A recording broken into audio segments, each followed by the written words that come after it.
Before you watch the live-action How to Train Your Dragon, here's what you need to remember.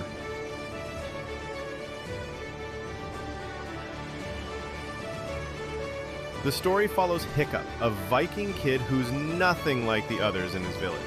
Everyone there hunts dragons, but Hiccup befriends one. Not just any dragon. Night Fury. The rarest and most dangerous kind. The dragon's name? Toothless. Together, they secretly build trust, learn to fly, and eventually change how Vikings and dragons see each other. The heart of the story is about friendship, breaking tradition, and finding strength in being different. And if you're wondering, yes, the live action is supposed to stay close to this original storyline. So if you're planning to watch it, rewatch the original or dive in fresh. Either way, you're in for a ride. These beasts are a threat to all of our lands.